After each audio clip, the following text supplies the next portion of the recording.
मैं पाकिस्तानी अवाम और Pakistani arm forces का शुक्रगुजार हूँ जिन्होंने पाकिस्तान के लिए मेरी खिदमत को याद रखा। ये मेरे लिए सबसे बड़ा तमगा है और मैं इसे अपनी कब्र में अपने साथ लेकर जाऊंगा। अब कहते हैं कि वो गद्दार नहीं है जिसने 40 साल इस मुल्क की खिदमत की। इस मुल्क का हीरो है वो। हीरो के मतलब बकवास बंद करो, उसे गद्दार न कहो। हमारे सीने चन्नी होते हैं, हमारा दिल परेशान होता है, कौम दुखी होती है, अवाम घबराती है, अवाम परेशान होती है। मत करो उसे, मत कहो या वो गद्दार है। वो मुल्क का हीरो है, वो हमारे दिलों का ताज है, वो हमारे सिरों का ताज है। हमारा वो फौजी था, हम उसके लिए अपनी जान दे देंगे, लेकिन ऐसी बकवास किसी से नहीं सुनेंगे कि वो गद्दार है।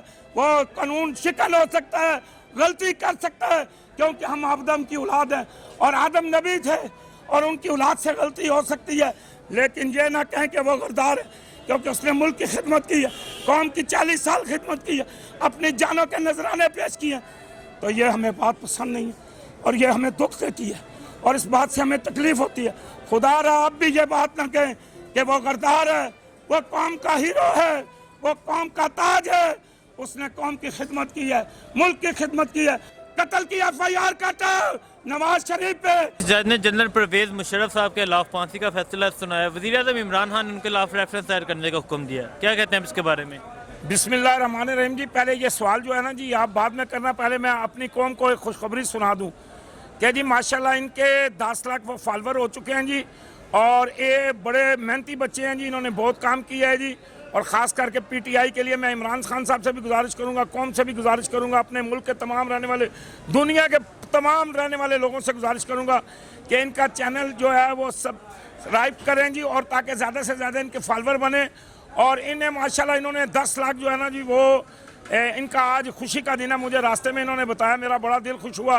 तो मैं इनसे कहूँगा भाई मिठाई भी खिलाएं और जनाब इंशाल्लाह ताला कोई देगे शके पकाएं और अल्लाह का शुक्र अदा करें कि लोग आपके चैनल को इतना देख रहे हैं। तो इमरान खान साहब से फिर मेरी गुजारिश है कि ये बच्चे बड़े लायक ज़हीन और माशाल्लाह काम करने वाले हैं। पाकिस्तानी बच्चों में बड़ा टैलेंट है जी। इनको जो है आप आगे लाएं, प्रमोट करें इनको। तो इनके लिए जो है खुसूसी तौर पे जनाब इमरान खान साहब की तरफ से होना चाहिए। तो अब मैं आपसे गुजारिश करूँगा कि आप सवाल करें, मैं इंशाल्लाह जवाब दूँगा। जिस जज ने जनरल परवेज मुशर्रफ साहब के खिलाफ फांसी का फैसला सुनाया, वज़ीर आज़म इमरान खान ने उनके खिलाफ रेफरेंस दायर करने का हुक्म दे दिया। क्या कहते हैं आप इसके बारे में? बात यह है जी, इमरान खान कहे या ना कहे, मैं सबसे पहले वज़ीर कानून जनाब वो क्या नाम है मलक, हाँ जी शहजाद अकबर साहब, और एक हैं वो हमारे बहुत ज़बरदस्त वकील मलक बाबर, क्या नाम है जी उनका, वो बाबर अवान, हाँ जी बाबर अवान साहब। वो इस्लामी यूनिवर्सिटी सऊदी अरब से पढ़े हुए हैं। वो वफादार आदमी है जिस तरह जहांगीर तरीन और साथी हैं। ये बहुत ज़बरदस्त आदमी है जी इमरान खान के साथ जो है बाबर अवान मलक। मैं गुजारिश करूँगा कि वो एक दफ़ा यहाँ पीर बधाई आए जी, सबसे पहले मेरी तरफ से पर्चा उस जज के खिलाफ काटा जाए जिसने कहा है, जिसने लाशों की बेरुमती का कहा है कि जनाब जनरल परवेज मुशर्रफ को रोड पे अगर मर जाए तो रोड पे घसीट के ला के डी चौक में लटकाया जाए। सबसे पहले पर्चा इमरान खान साहब, मेरी आपसे गुजारिश है आज ही मलक बाबर अवान को मेरे साथ भेजें। मैं थाना पीर बधाई में उसके खिलाफ FIR दर्ज कराऊंगा।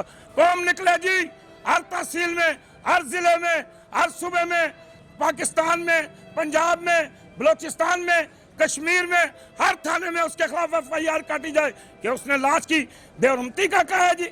ऐसे जज, ऐसे जनाब जो मुंसफ हो, जो ऐसे कानून का फैसला करते हो, उन्हें तो चुराल में उन्हें लटकाना चाहिए कि मुंसफ बन के गलत फैसला दे रहे हो।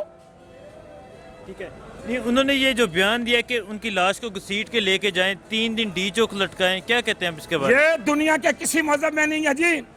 ये हम तो रसूलुल्लाह सल्लल्लाहु अलैहि वसल्लम के गुलाम हैं, हम तो हजूर नबी पाक सल्लल्लाहु अलैहि वसल्लम के उम्मती हैं, हम तो हजूर नबी पाक सल्लल्लाहु अलैहि वसल्लम के बर मिटने वाले लोग हैं।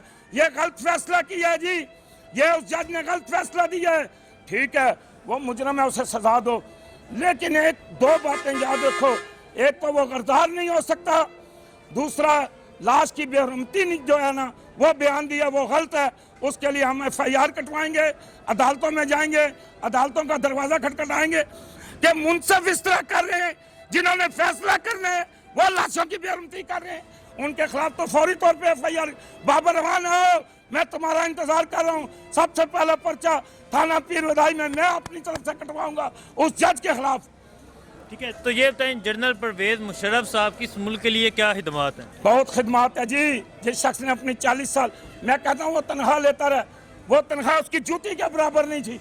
रात को एक रात जाके जो सरहद पे पहरा देते हैं, जो अपनी जान देते हैं, जिन्हें अल्लाह इनाम देता है कि जो अल्लाह के रास्ते में शहीद हो जाएं, वो जिंदा हैं, लेकिन तुम उनकी ज़िंदगी को समझ नहीं सकते। कुरान की दूसरी आयत है जिसमें अल्लाह फरमाता है शहीदों को रिस्क भी देता हूँ, लेकिन तुम्हें शऊर नहीं है। उन लोगों के साथ जुल्म किया जा रहा है, उन पे क़यामत ढाई जा रही है, उनके खिलाफ प्रोपेगेंडे किए जा रहे हैं, उनके खिलाफ बातें की जा। ये जुल्म है, बंद करो इस जुल्म को। आइंदा के बाद किसी की नस्ल फौज में नहीं जाएगी, कोई सरहदों पे पहरा देने वाला नहीं होगा और तुम्हें दुश्मन खा जाएंगे। ये जो सरहदों पे पहरे देते हैं, रात को जागते हैं, जो मुल्क की हिफाजत करते हैं, अल्लाह ने जिनके जुम्मे ये डिप्टी लगाई है, आप उनके खिलाफ बातें करते हैं। बंद करें, उसकी तो बहुत खिदमत है। उसने तो मुल्क को तरक्की दी है। वो यार हमें तो लूट के खाया जमहूरियत वालों ने, हमें तो लूट के खाया नवाज शरीफ ने, हमें तो लूट के खाया जरदारी ने। उन्होंने तो खिदमत की है मुल्क, और जनरलों ने तो खिदमत की है इस कौम की। और जो अयूब खान का दौर था डैम बने हैं, और जो जनाब जनरल ज़ियाउल हक का दौर था एटम बम बना है, और महंगाई एक पैसे की नहीं हुई। और आप देखें जनरल मुशर्रफ का दौर, ये गाड़ियाँ आई हैं, पहाड़ों पे सड़कें बनी हैं। जहाँ एक घर था पहाड़ पे, वहाँ जनरल मुशर्रफ ने 5 मील की सड़क एक शख्स को बना के दी। आप जाके कश्मीर में देखें, मैंने 5 किलोमीटर अपने बॉर्डर का सफ़र तय किया जी। मैं बॉर्डर पे गया हूँ कश्मीर अपने मोटरसाइकिल पे, और हर जगह सड़कें पहुँची हुई हैं, हर जगह पे जनाब उसने वो ऐसा नज़ारा बनाया हुआ कि बंदा देख के हैरान रह जाए।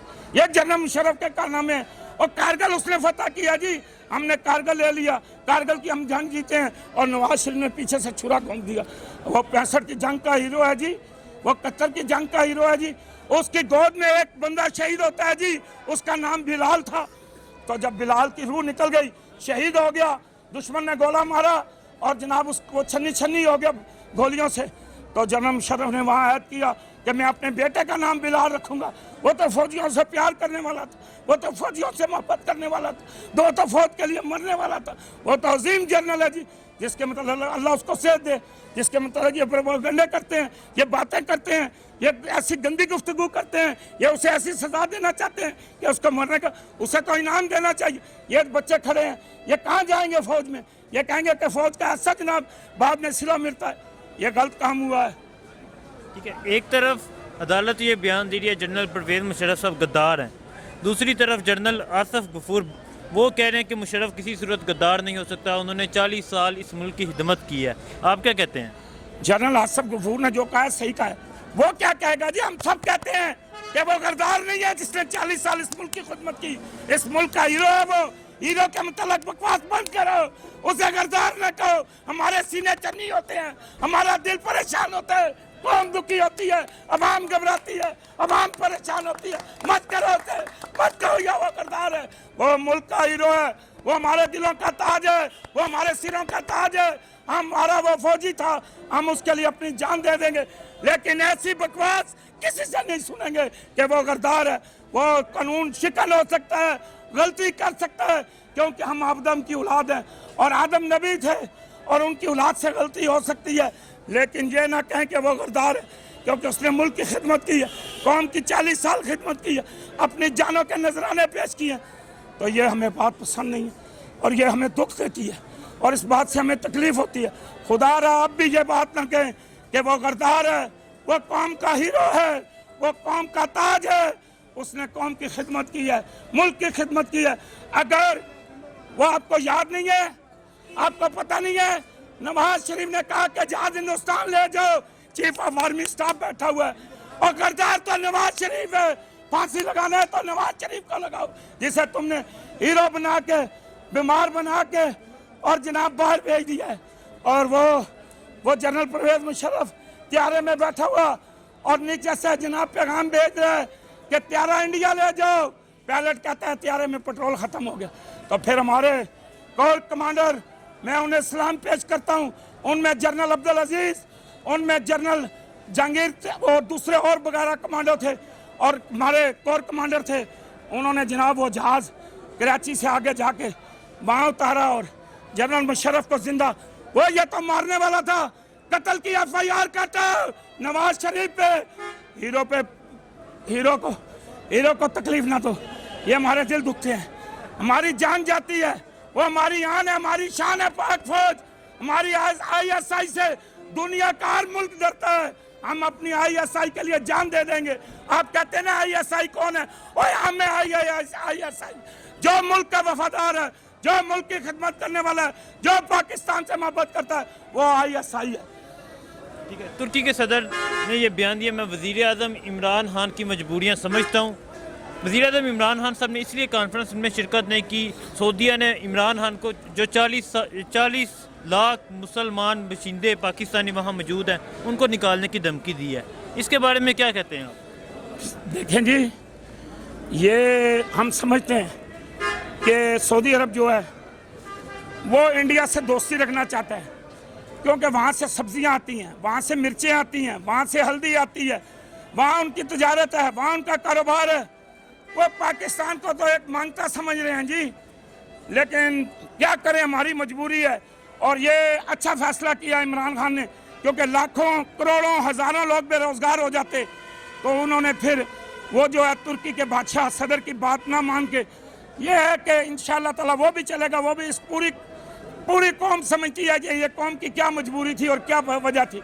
हम इंशाअल्लाह ताला तुर्की के बादशाह को नहीं छोड़ेंगे, वो सही लीडर है, मुसलमान है और मुसलमानों का सरबराह है। लेकिन अरब को चाहिए कि सऊदी अरब सहाबा की औलाद है, सऊदी अरब में मक्का और मदीना है, हमारे नबी सल्लल्लाहु अलैहि वसल्लम का रोज़ा है, हमारी इज्जत करनी चाहिए। हम उनके नबी सल्लल्लाहु अलैहि वसल्लम, अपने प्यारे नबी हज़रत मोहम्मद सल्लल्लाहु अलैहि वसल्लम के मानने वाले हैं, और वहाँ हम हज के लिए जाते हैं, हजूर पाक के रोज़े के लिए जाते हैं। वहाँ जन्नत बक्की है, वहाँ जन्नत माला है, वहाँ हजूर नबी पाक सल्लल्लाहु अलैहि वसल्लम का शहर है। लेकिन हमारे साथ उन्होंने हमेशा इसी तरह किया है, लेकिन हमने इसलिए बर्दाश्त किया है कि वो हमारे मुसलमान भाई हैं। लेकिन बहुत अच्छा फैसला किया इमरान खान ने, हम इस फैसले से खुश हैं और इंशाअल्लाह ताला इसका बेहतर हल निकलेगा, क्योंकि बहुत सारे लोग बेरोज़गार हो जाते, बहुत सारा मुल्क का नुकसान होता और हमें तकलीफ़ होती। हम आगे बड़ी परेशानी की हालत में हैं, हम इस वक्त हालत जंग में हैं, और हमारे जो मुल्क के दुश्मन हैं, पाक फौज के दुश्मन हैं, और जनाब वो जो हमें नुकसान पहुंचाना चाहते हैं, वो एक हुए हैं और मुल्क को नुकसान दे रहे हैं, जिसकी वजह से हमें ये अगर हो भी गया कदम तो कोई हर्ज नहीं, इंशाअल्लाह ताला अल्लाह बेहतर करेगा।